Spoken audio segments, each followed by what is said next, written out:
All right, good day. Welcome to Crown Council Live. Everybody, Steve Anderson here. I'm coming live today from Fort Worth, Texas, and I am excited to have guest host with me today, Dr. Jared Tyre, who's coming from Yellowstone National Park. Are you right in Yellowstone? About 20, 30 minutes away. 20, 30 minutes away. Yellowstone country for sure. And so snow depth at Yellowstone right now is? Oh man, right outside my window, about 8-9 feet. But up in the park, we're hearing totals around 15, 17 feet in certain areas. And that's just the lower elevations. So a lot of snow this year. Record snowfall all over the West. Well, thanks for taking your snowshoes off, getting off the snowmobile, and joining us, Dr. Tyre, today. We got an exciting program planned with a number of different dentists and dental teams, and we have a lot planned. So a couple of things just for start. So Jared, you're in Yellowstone. We've talked a lot about Rivers of Hope, which is a great doing good program you put together to raise money for Smiles for Life.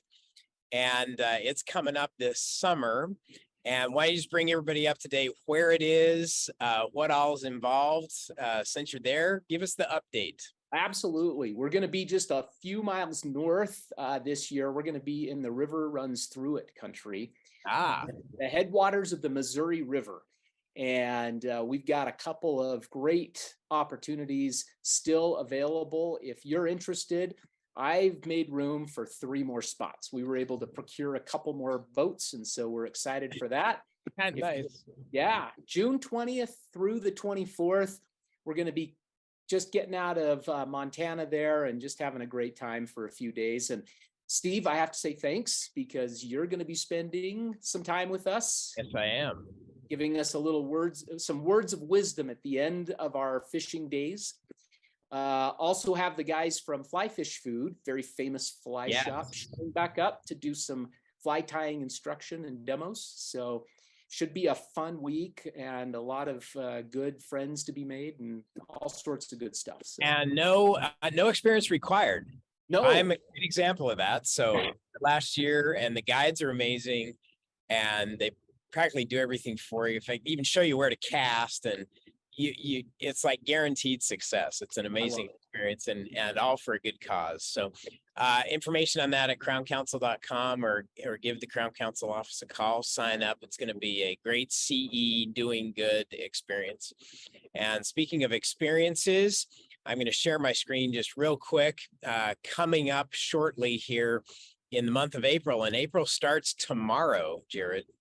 Yeah, I can't believe it. It's tomorrow. So very excited for the Dental Digital Marketing Conference in Las Vegas in April. This is an amazing experience for dentists and key team members responsible for marketing the practice and new patient flow. All things that are current, what's the latest in digital marketing and how you can take your new patient flow up to another level. So all of that information is at dentalmarketingconference.com. And you can go there, you can register. There's some amazing hotel rates. We're doing this at the Planet Hollywood Hotel. Fun. I think the hotel rooms are like $50 a night. It's amazing. So we negotiated some pretty good stuff here with them, and it's going to be just a packed program with great ideas, everything that's working. It'll be a great retreat. So encourage. This is a great meeting, and with as dynamic a field as digital marketing is, worth the effort to show up every year and learn something new. Yep, it'll be new stuff every year. So looking forward to that. So our first guest today are in our coach's corner, Chris Taconis, who is one of our tops coaches, is in North Carolina today. She is not in the snow, Jared, you'll be glad to know. And there she is with the team of Dr. Nicole Naylor. Good day, team. Hi. Hello. Hey, everyone. See you. So, Dr. Jared Tyre, of course, Chris, you know Jared, many, many years. And And so we're excited to have you all on with us from North Carolina. So, Chris, you're in the practice today. Why don't you give us a little bit of context about the practice and a little bit of the history? Well, as you said, I'm here in North Carolina with Dr. Nicole Naylor Wells and her team. And this is a phenomenal team of ladies that make it happen. And I'll tell you why. Like, I can't get away with anything in this practice. If I'm hiding, they find me. If I'm trying to give them verbiage, they cut me off at the pass and they start to tell me what I'm about to say. Yeah. Because the team here is very much interested in taking care of patients. They are fully in for Smiles for Life this year, which yes, they are. In fact, can I interject there? $24,000 in total money raised for Smiles for Life, and that's come in a pretty short period of time. That hasn't been very long. So congratulations on that campaign to date that you've done over the last few years, and more to come, it sounds like. Yes, absolutely. This lady, Brooke, I was joking and saying, I'm sure that Steve's going to call you Brooke squared because they're both Brooks. Brooke has taken everything, just the bull by the horns in regards to Smiles for Life. And we've been working on, in fact, tomorrow we're going to be working on some ideas with the whole team about, well, I'm telling it, you should tell it. Telling it. Yes. We're going to speak. We have new members that are not fully knowledgeable of Smiles for Life. So we're going to just go over it some more and then maybe think of some collective ideas together to better this year. So yeah, nice. A whole team effort. Campaign ideas, and Brooke has been great about finding the charity, and she's really passionate about the charity. So we've been getting creative on how we can inspire patients to donate, even if they're not doing whitening, how we're going to do that together as a team. So she's spearheading that. And Brooke over here, our lead business assistant, makes it happen up front. And how they have it set up here is everybody has a specific role on how they're going to take care of patients, of course, and they work really well together to make sure that nothing goes left unnoticed, I would say. Nice. Whether it's texting patients with ways to get them back on the schedule, to calling them personally, of course. And this lady worked on an interesting thing that happened with finances for Dr. Naylor. She took care of it where it could have been a very stressful situation. And she just discovered that it happened and took care of resolving the issue.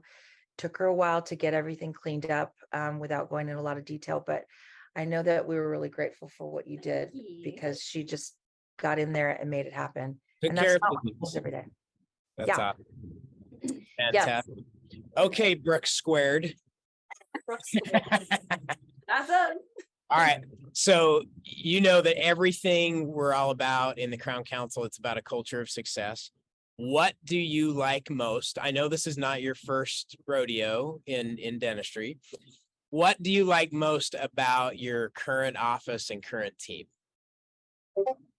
I think we work very well together. And we, for the most part, I should say, are very well. If anyone needs help in any areas, we are very willing to discuss that open-mindedly, I think. Oh, absolutely. For the most part. Yeah. So if areas we need help, everyone's happy to help or happy to get us on the right track, if that makes sense. Nice. I think we work well together. Yeah. They're great.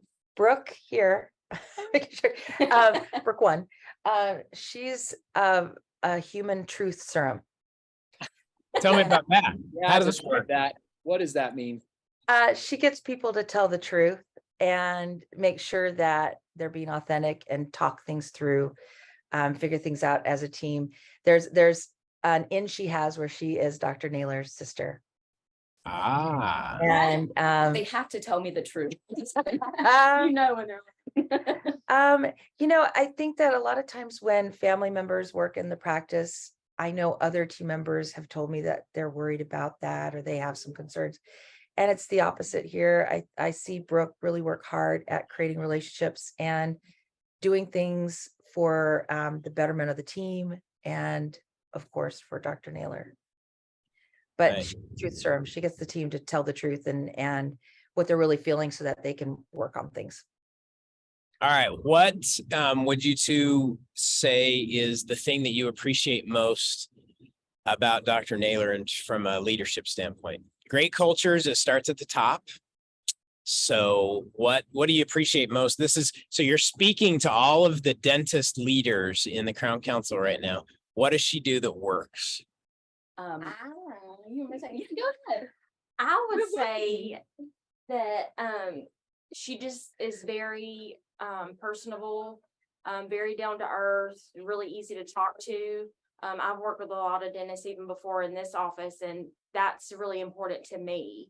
Just to be able to feel like you can really sit down and be honest and say what you want to say, and they're really listening, and she genuinely cares. She's just a really good person outside of just being a dentist. She's a person and she cares. So that's really important to me. So I'll add to it. And I know that she is very excited and passionate about the work she does and the things that she likes. So it actually inspires us a lot in here to be passionate and to love what we do as well. Yeah.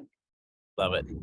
Fantastic. All right. So Chris, you're there working side by side with the team as their coach. What is the focus today?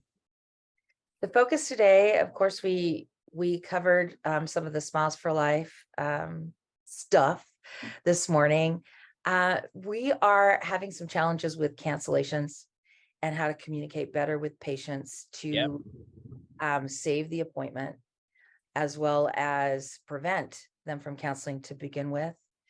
That seems to be the trend that I'm experiencing everywhere, not just here this week specifically. Yeah, it is an epidemic. Yes. And we are going to do some focus tomorrow. We're doing an all-day team meeting, as we always do the second day with this team. We're going to be focusing on soundtracks and working through that a lot of the members saw at the annual event with John Aika. And also, as a team, we come together and tackle how each department can help contribute to the other department as well. They've got another doctor that comes in one day a week. She is a hustler. oh yeah. Dr. Murtaugh. And I always love it when I tell an associate, hey, if you need me, come and get me. And I'm dropping seeds. She came and got me today. Question was, how do I get patients to move forward with treatment when I'm here only one day a week? Very good. So as a team, these ladies have been doing their utmost best, supporting her, trying to give her top skills training between when we get to see each other. And we're going to work hard on finding the M&M and making sure we identify it with patients when we're together tomorrow. Nice. So Brooke Squared, what is the value of having a coach for the two of you? Uh-oh. Yes, I'm sitting right here. Oh, I mean, I would say it's good just to have her there. I mean, she's just been great for anything we need. She makes it easy to come to her, and she's got great tips and tricks, and she delivers it well. It's just good to know that if we need something that, we could go to her. Yes, it's a calming aspect, When it's chaos here, we'll say, Chris, help us. Yes, we need you. Please help. And And she'll she'll say, say, no big deal. Calm down. Yeah. Let's figure it out. Figure it out. Make it work. Love Yeah. it. Helps bring us back on track with everything, our verbiage, helping continue to treat patients that we've had for the longest time as family, and then introduce our new patients like their family as well. So Nice. Yeah, they had a lot of new patients today. yes. Fantastic. Yeah. Well, thanks for joining us. And thank you, Brooke and Brooke, for leading the way in so many different areas. And Chris, thanks for being a great coach and for sharing today. Thanks. These two ladies make me love my job more. Oh. Love it's it. awesome. Fantastic. All right. Have a All right. super day. Thanks, you guys. Thank you. Thanks. Bye. Bye-bye. Excellent. All right. So, Dr. Tyre, this is where your great clinical expertise is going to come into play. We are excited to welcome Darren Schwartz, who is with Diamond Head Lab. We're going to have a little laboratory discussion. Darren and his team have just joined as resource partners in the Crown Council. And so we're excited to have them share with us today what they do and how they do it and give us a little bit of input. Darren, good day. Howdy, Darren. Hi, how are you? Doing super good. This is Dr. Jared Tyre, who's our guest host today. Nice to meet you, Dr. sir. Tyre. So we're excited to have you with us. And I just shared with everybody that you're a recent new resource partner in the Crown Council. And so we're excited for you to share everybody a little bit more about Diamond Head Lab and what you guys do. So why don't you give us a little history about your lab? Well, it's a pleasure to be on with you guys. We're really excited about the opportunity to be a part of your organization and meet a bunch of new great people and offices and teams. Well, I was trained with Gordon Christensen and his crew way back in the early 90s. He kind of has a world-renowned technician named John Archibald. He's actually still building crowns. And I was able to have a real close apprenticeship with him for a few years and learn under his tutelage. And so it kind of dates me, tells everyone how old I am. That was in the early 90s. That's experience. Yeah. So I started off with this really high-end mentality in-house with Doctors Boutique. A lot of our doctors were Europe, East Coast. But technology really disrupted this industry starting back, 2008, 2010. So I had to completely change our model. And since then, we've been on this big journey of technology and staying on the bleeding cutting edge and growing our lab. So it's been fun to kind of get to where we're at. So tell us a little more we had about our own private school for a few years and taught technicians, and then realized we were training all of our competition because they stuck around too close. So we stopped doing that. So yeah, it's been fun. So that's kind of where and how we got to where we are today. Right on. Well, I didn't mean to jump in so fast, but you piqued my curiosity talking about technology. Tell me a little bit about your lab and how you create a really great experience between you, the doctors, the team members that you work with, and ultimately, right, patients. How are patients affected by what you do?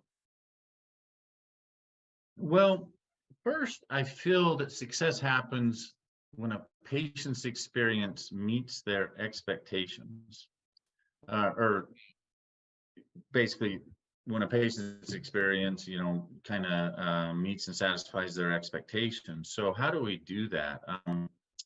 To me, if our lab at Diamond Head is the best communicators, we are the best lab. It's never our products. We have wonderful technicians, previous lab owners, most of them, obviously the best products, but it's communication, I feel like, is the key. So I think a patient deserves the highest level of communication also when we're dealing with their care.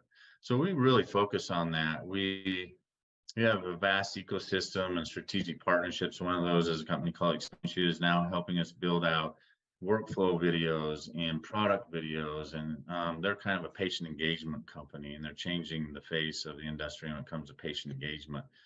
And we have a close relationship with them. So when we're doing these big cases, we'll send out workflow videos and help the staff know, here's step 1, step 2, how long to schedule the patient for, and try and set an expectation of the highest level of communication between doctor, staff, and ourselves. And I think, if we ever do fail, or if a product ends up being inferior, it's because of lack of communication. So that's really what we focus on, along with obviously making sure, we have the best product. So I feel like that really sets the tone for us.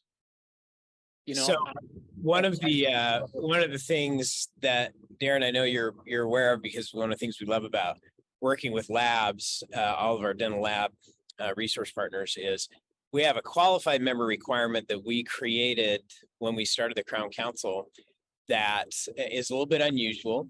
And when we first instituted this, I got a lot of phone calls. from dental labs. Yeah. Requirement is that the dentist is responsible for twice a year minimum, is having a scheduled meeting with their primary lab or laboratories where they have a conversation about how they mutually, the dentist and the lab, what they can do to improve the quality of the work that they produce together. So it's a two-way conversation, not just a one-way conversation, because I know most dentists, it's always a one-way conversation. It's like, Darren, you're not doing it. You got to do this, you got to do that, and you got to do this. But it's a two-way street of, what's working, what can we do better, what can we do to improve the overall quality? And it's all about communication, right? It's opening up that door Yes. of communication to say, how can we work together better to get a better result? And so that's one of the things we encourage, and I know you're aware of that and very on board with that, because that's part of your whole culture. Well, I love that sentiment. Yes. Those meetings are, sometimes relationships really don't start until you have the first problem, and how do we solve that problem together? Because it's all about the solution and getting to that highest level, communicating with each other. Really good. I totally agree with Steve on this, because this is where all relationships start, and you can have the best technology and the best product out there in the dental community. But if you're not communicating well, patients aren't getting their expectations met. That's where we started. When I started practice, square one was figuring out how to communicate and form relationships with patients. And that's how I got connected with Steve, ultimately. But awesome. I'm going to turn the conversation just for a minute on technology, because I know there's a bunch of nerds like me out there listening right now. We want to know what you're doing different. What sets Diamond Head apart technology wise? Well, first, I think the power of an image is really great. I think cone beam, CT scanners, intraoral scanners are kind of becoming the standard of care, which I'm really happy to see, because we've been kind of those cowboys on the bleeding edge that fell off the cliff and had to rebuy everything. And it's a really important thing, I feel like, because I do feel like it provides better care, and I think patients expect it these days. So as a lab, I don't think we can have the technology, but where I think we can provide the most value is staying ahead. I think we have to be ahead of the doctors and their teams in understanding the technology and being able to help them with it. So we have a digital liaison that we send out to offices free of charge. And if she has to spend 2 or 3 days there, that's okay, to help implement the technology, teach them the tips and tricks, and help them with the workflows, because I think offices get kind of fed with the fire hose from the manufacturers, and then they're kind of left on their own to figure all this stuff out. And it's completely new, completely disrupts the flow of their office. So we really want to find ways to help doctors in implementing the technology. So we're also of a mindset that this is not a scarcity market. There's a lot of labs, I think, that get upset when doctors get a CEREC machine, for example. We actually embrace that, and we want to help them get their ROI out of it, because our goal is to become a partner with our doctors, not just a vendor that drops and picks up products. I really want to truly partner with our doctors, and part of our mission statement is we help increase the revenue of our practices. And how does a lab do that when we're probably their biggest bill most of the time? That's a challenge, but I think we pull this off in many different ways. For example, if we can be someone they can lean on when getting new technology, or for an all-on-4 case, they've never treatment planned that or got patient acceptance on a case like that, but we'll be there at every single appointment chairside if they want us to be, and be there every step of the way to help them. And when you have a $50,000 case jump into your practice, it increases the revenue dramatically. So that's kind of our goal. And with technology, I think that if we have that mindset of we're there to help increase, their ROI, and the other stuff will come. There's plenty of work out there for everybody. And then we'll be at top of mind when they do have that big anterior case that they don't want to do on their CEREC machines, or whatever kind of technology they may have in their office. So first, I think we have to understand it to be able to help them and be way ahead of the game always. And we spend a lot of time and hundreds of hours of CE every year, making sure that we're that type of lab. And we have every digital workflow in the world in our lab. And our own, I can just jump into our training center too. 6 years ago, we started the Diamond Head Institute. And we bring people, the top people from all over the country, to our center, and it's in our lab. But we do a dual program or CE event each time, and it's a Zoom and live. So if doctors want to stay home or they're out of state, don't want to travel, they can join our events because every single one of them is a dual event. Nice. So I think we do a great job of CE and actually keep it really valuable and not a sales pitch from companies. We now can offer our own CE, so we have a little bit more control of what doctors, what we're presenting. We became accredited about a year ago. So that's been really great too, and helping with technology and understanding where it is all going. So very cool. Excellent. Well, Darren, thank you for giving us a trip down your experience and everything that you share with your clients and your commitment to communication. And why don't you real briefly, in addition to all the information that's on the Crown Council website, diamondheadlab.com, correct? diamondheaddentallab.com. Very good. diamondheaddentallab.com, your virtual home. And anybody watching that would like to speak with you directly, what's the best way to reach you? I love to give all my doctors my cell number, actually, because it's the easiest way to get a hold of me. We're so busy and I'm out. So my number is 801-628-5664. And I'm happy to talk. You guys, any docs out there, you can call me anytime. It doesn't matter how late things come up. Yeah, give me a call. I'm also really looking forward to meeting everyone at the Vegas event. The yes, they're coming to the. We'll be there. Fantastic. Awesome. Yeah, so I look forward to getting to meet everyone. We're so new. That's what I'm really excited about. See everyone face to face and say hello. So again, thank you for having me on. Yeah, I would love to have really you. And thanks for being part of helping everybody in the Crown Council create a culture of success and a clinical culture of success. Yeah. Well, thank you again, everyone. See you in Vegas. Have a great day. All okay, right, see you later. Excellent. All right. We're gonna have fun in Vegas, Jared. Yeah, seriously. So speaking of Nevada, that's where we're going next. We're going to Reno, Nevada. Dr. Shane Sykes. There you go. And, this is a great doing good story that we're going to share next, and an opportunity for more participation. Dr. Sykes, good day. Hey, Shane. Good day. A familiar. Pleasure to be here with you guys. Yeah. So Jared Tyers, our guest host today. You guys have known each other for a long time.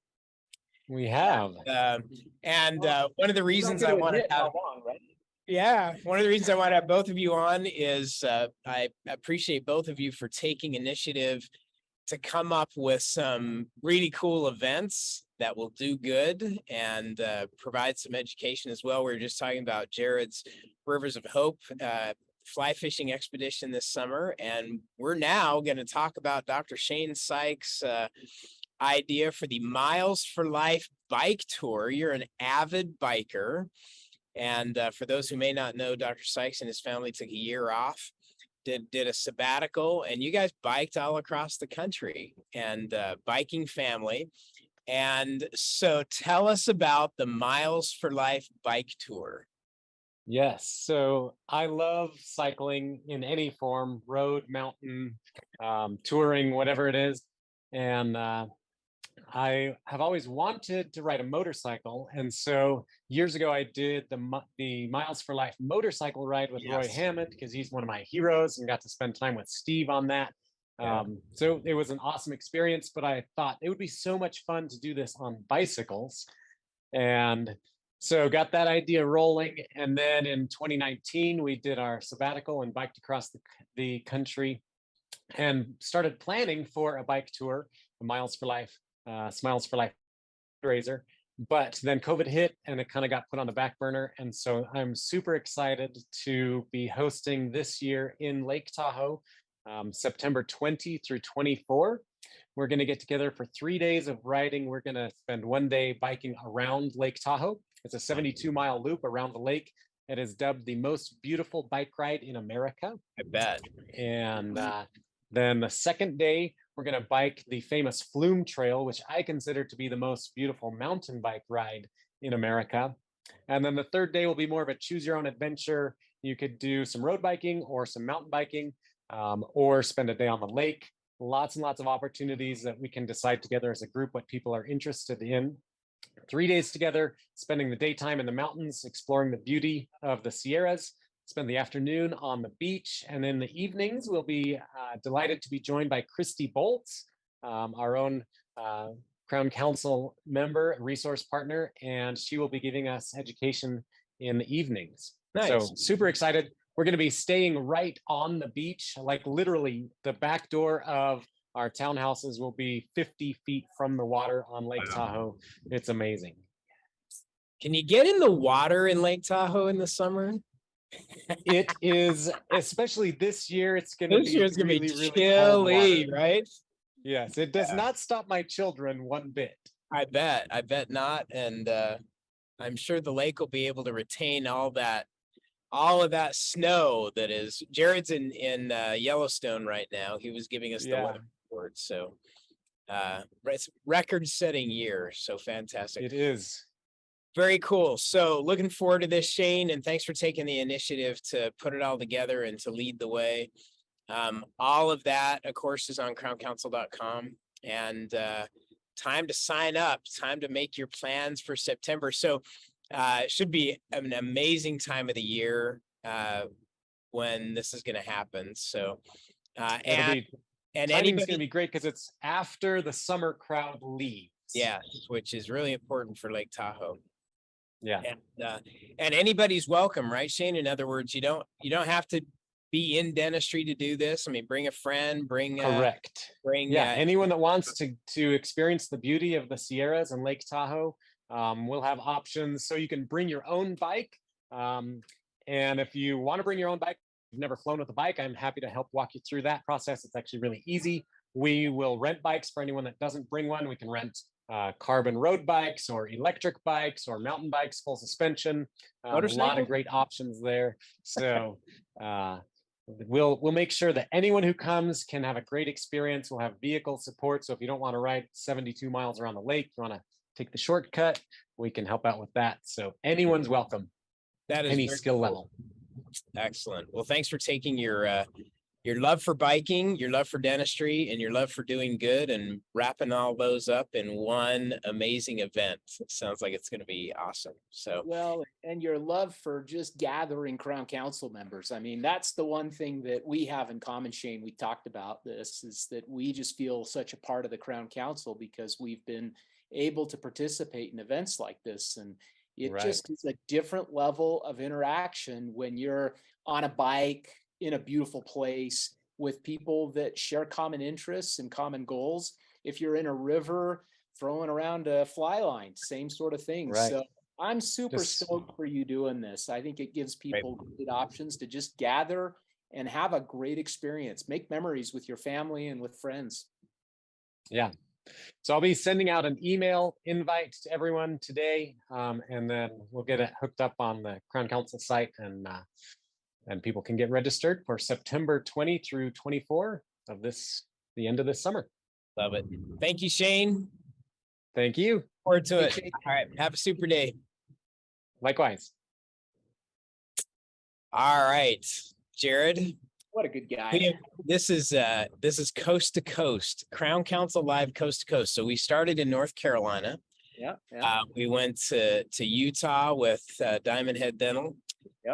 Just went to Reno, Nevada, and we are now going to California. And this is one of my favorite people on the planet, Dr. Piper Dankworth, and who practices in California, and long history together. There she is. Yeah. Oh, there we go. Hello, Piper. Hi, Dr. Dankworth. How are ya? Good deal. I brought a familiar face today. I know you know Dr. Tyer. So good to see you again. It's good to see you too. And excited to have you on today. So we're going to let you do all the talking. I want to give just a quick background because there's so many things that I would love for you to share. I think you and I first met at Eagle U when you were high school. Junior high, I think. Wow, was it really early on? Yeah. And part of that is because Piper comes from an amazing family, Dr. Kim and Dr. Kim, excuse me, Dr. Kim and Dr. Steve Dankworth, who, Piper, I consider to be a power couple. You have two of the most amazing parents, both dentists, and have built an amazing practice in Southern California. And I know they inspired you to do what you're doing. And so why don't we go back? One of the things I love about your story is you grew up with us. You were born into a Crown Council TOPS family, came to Eagle U early on, and all of this has just been so much a part of your life for so many years. So why don't you just share with us a little bit about the early journey and we know you got parents in dentistry, but what inspired you to do what you're doing now? Yeah, so I spent a lot of time in their office growing up, and then I worked in their office on my summer breaks throughout like high school and college. And in the early kind of stages of figuring out where my passion was, what I wanted to do, I didn't really have much interest in dentistry at the very beginning. I kind of told my parents to take a hike and find someone else, and that wasn't going to be me. Cut your own path. Yeah, I probably wanted to go into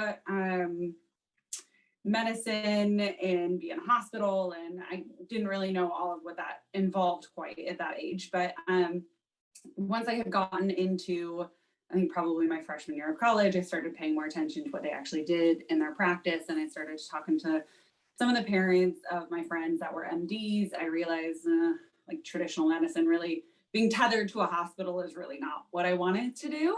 And that's when I started spending more time in my parents' office, seeing what they did, realizing that it's more than just hygiene and fillings. Because I've always had a passion in surgery. That's always been something that's really interested me.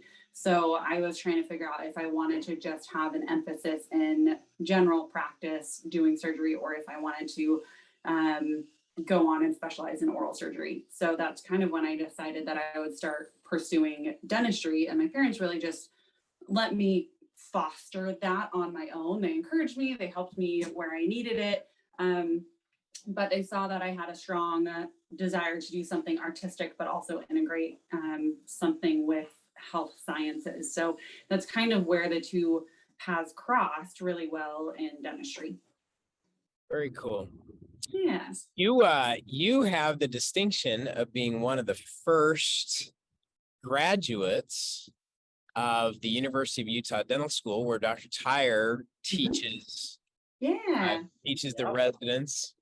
And tell us, so I have two Utes on the programs, actually all three of us. So they didn't have a dental school when I was there, obviously, and I'm not a dentist, but and Jared, you went to UOP. I did. Did your undergrad at the University of Utah. Mm-hmm. So Piper, just how did the University of Utah get on your radar? They got on my radar kind of by mistake almost. I didn't actually know that. I knew they had Roseman in the state of Utah, but I didn't actually know that the U had opened the program. It was so new. By the time I was applying, they only had 2 classes that really had started that were going to stay there rather than do their transition program. And it was each class maybe had like, I think 20 to 25 students in it. They were really small. And I had taken a gap year, and I was living up in Bozeman, Montana. And I really thought I wanted to go to UOP, where both my parents had gone. But after I had moved up to the mountains and I had been able to spend so much time outside. I really wasn't interested in moving back to a big city since I knew eventually I was going to end up in San Diego. So I was trying to find a school somewhere in an environment where I would love to live, in addition to getting a great education. And so I kind of stumbled upon the fact that they were opening applications to out-of-state students and trying to grow their class size a little bit when I was on that final page of submitting your information, when it just like lists out all of the schools. So that's really what had kind of piqued my interest in the school and made me start doing some research. My parents thought I was absolutely insane. Really? When I was applying, it was a new school. They hadn't finished getting accredited, and they hadn't graduated the first class, and they hadn't had their national boards yet. So like the risk and reward of like living in the mountains and getting a great education and actually, you know, being able to get licensed was them being just cautious of making sure that I wasn't getting myself into a position where like, who knew what I was going to get. But I kind of decided to take the leap and was like, I think it'll be fine. So, I mean, they had all of these successful programs attached to their undergrad between the medical school and their nursing programs and all of their like residencies. They're not going to open a dental school and let it fail. So I had faith in the fact that they would build it and the people would come and that I would get a great education and I would absolutely go back and do it again. I think talking to a lot of the friends, I know give or take like 3 to 5 years of when I graduated, I far exceeded the clinical experience most of them got. It being a small class size when I was there, it still is. And even at their max, they're at 50 and that's still tiny compared to most dental schools. So your student to faculty ratio is absolutely incredible. The faculty actually cares about giving you both like the academic and the practical clinical application of everything.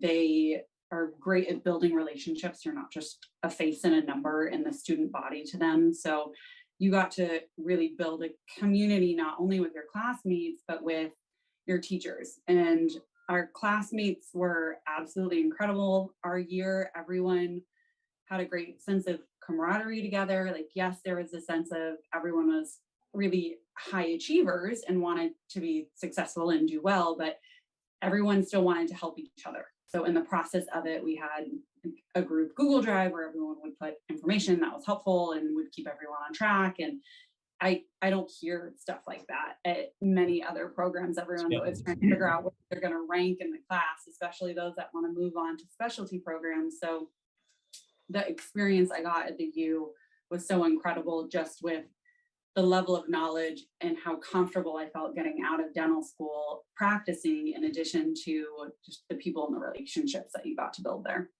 Nice. You had a mastermind at the university, the U of U. Everybody laughs at other parts of the country when I say the U of U. Yeah. That's what it is, the University of Utah. All right, both of you went through the Young Dentist program. Jared, you went through a few years ago. Oh, don't remind me. But you are both products of the Young Dentist program. Will you both talk about that real quick for anybody who may not be familiar with the Crown Council Young Dentist program? Well, Piper, go ahead. I didn't actually go through the Young Dentist program. I mean, I was kind of a young dentist in Crown Council, but I didn't do the program with Hornbrook. I steered a couple of my friends that I had known through dental school that direction, and they've done it with Dr. Hornbrook. And then I kind of drop in and listen to some of the lectures and hang out with some of the other people in the program, but I didn't actually go through the clinical side of the program with them. You went through a lifetime of that. Yeah. What's Piper, is there anything that once you got into practice, and just for clarification, so you're now practicing in the same practice with your parents, although you've now opened up a second location, which is very cool. So you get the benefit of their mentorship, but get to have a little freedom on your own. Was there anything that surprised you that you I mean, you'd grown up in this, you'd sat around the dinner table and had conversations about this your whole childhood. But when you actually got in and started doing it, was there anything that surprised you?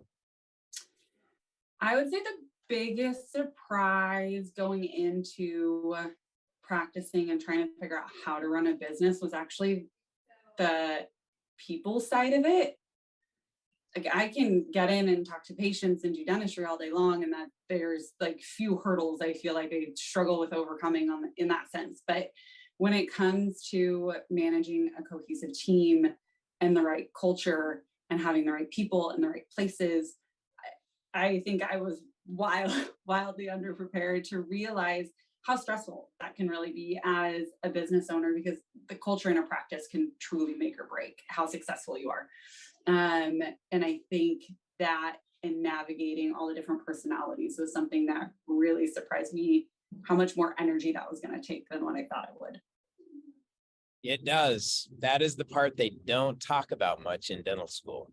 Mm-hmm. Both the team management side and patient management side. Mm-hmm. Hey, Steve, I've got a right. question. Go ahead, Jared. So Piper, I work in the residency up at the GPR in the hospital, and you're aware of that. So Yeah. my question is, I've got a lot of students who ask me when I'm up there, hey, I'm thinking about this or I'm thinking about that. What was kind of your journey in making the decision that you made? Tell us what you did right out of school and why you made that decision, and what you think other students could look at as far as being options as they're exploring coming out of school, looking at residency, maybe not looking at residency, that kind of thing. Yeah. So the biggest thing for me was I got out of school and I wasn't done with school. So I didn't do a GPR, but I also didn't stop learning. So I got out of school and I immediately did an implant fellowship and a surgical course on All-in-X, because I knew that was something I wanted to integrate into my practice. And then I also got out of school and I immediately started the COIS curriculum. I'm not sure if you're familiar with it, but he's based up out of Seattle. And so that can truly change your practice philosophy, change your diagnostic skills. It's like shrinking a perio and a pros master's degree down into what you can do outside of having to physically enroll in a program, if you will. So that made me feel so much more comfortable knowing that I got into it and I had that knowledge as well as the mentorship, because just like kind of what you guys do with Crown Council, how you can sign up with TOPS coaches and have them integrate with you. They have the clinical instructors and they have mentors through the COIS program that you can work with on all of your case selection. They'll talk you through things. They're very big on those who don't plan have a higher risk of failure. And so they want to make sure like there's no judgment. People are super kind. They want to help you. They want to see you grow. They want to see you be successful. So it really creates this like tribe of doctors that just want to provide next level care and stay at the forefront of dentistry, but not to the point where you're engaging in some stuff that might be a little too new and a little too risky. So it's this fine balance of, you're getting the best of the best as far as the education side of it, and you have the help along the way as you're trying to implement it into your practice. Love it. Tell us, you mentioned the coach piece. You have a TOPS coach, Darcy. I do. What's been one of the biggest things that you have learned from your TOPS coach, Darcy? Our biggest thing is accountability and culture with Darcy. So that's really the reason we decided to bring on TOPS to help coach us, is that we are great at coming up with the ideas. We're great at coming up with a list of things we want to do, but our personalities between me and my parents, we are creatures of habit. And so it's very easy to fall back into just the monotony of get through the day, increase your production. It's the bottom line. What are the numbers at the end of the month? And then we would get frustrated when we wouldn't have the outcome we want, or we would all feel super burnt out. Like we got hit by a bus because we have this overworked mentality going on in the practice. And so when we looked back, we found that the best months out of our office were the months where we would take the time, focus on the people in our practice, do things that were more fun, have a more positive culture where we are enjoying each other more. And that's really what made us bring Darcy on, was so that we had that person who could help us change our systems and not just change them, but hold us accountable to them. Yeah. The months, I love that piece. The best months were the months where, and I'm gonna paraphrase this, were the months where you focused on more than production. Yes. Yeah, that was a byproduct. Sure. Yeah, very cool. Okay. There's a quiz. You ready? Do you remember my favorite mentor question that I taught you at Eagle U years ago? I'm going to ask you this question because you used it when I first met you. Here it is. If you look back, if you were now starting all over again, knowing what you know now, what would you do, or what would you do differently?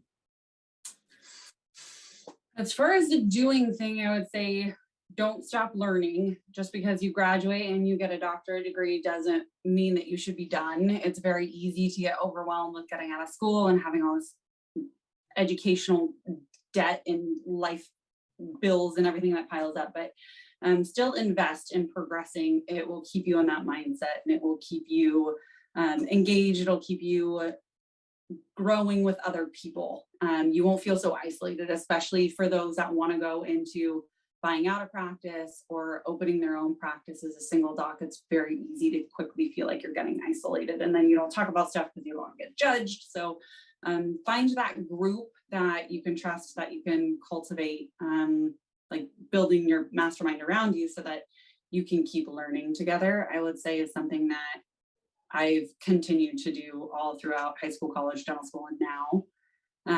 As far as doing differently goes,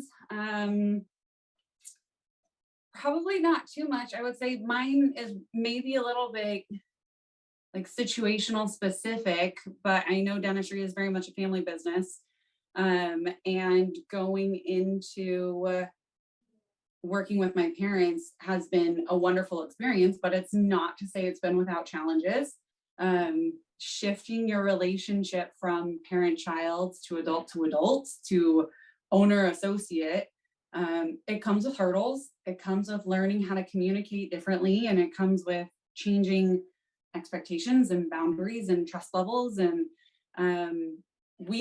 I got out of school and just kind of winged it. I showed up and what are we doing now? I mean, I ended up working out fine, but I think it would have saved us some stress and some headaches early on if we did do what traditional like owners and associates do, and you have that conversation and you have that contract and you can kind of lay out what the expectations of both sides are.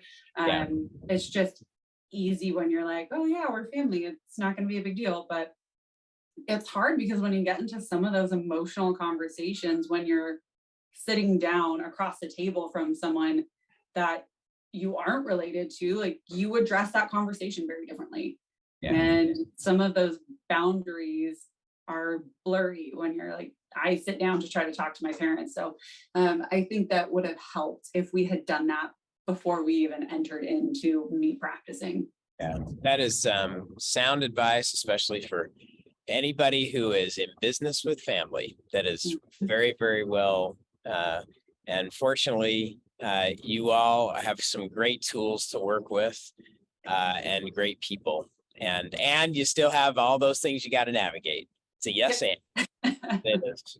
So, Piper, thank you for taking a few minutes today, and thank you for your great example and for living all the things that we have taught over the years, from the time you came to Eagle U all the way through to everything you're doing today. It's so fun to watch you continue to grow, and thank you for that.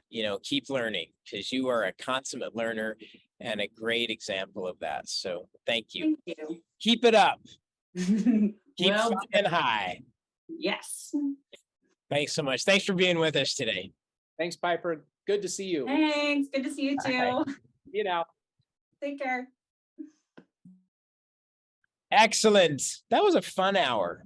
Yeah, that was great. That was a tour across America. And so Jared, thank you for taking a minute out of the snow. Hopefully you got warm for the last hour before you go out and venture out into the wilderness again.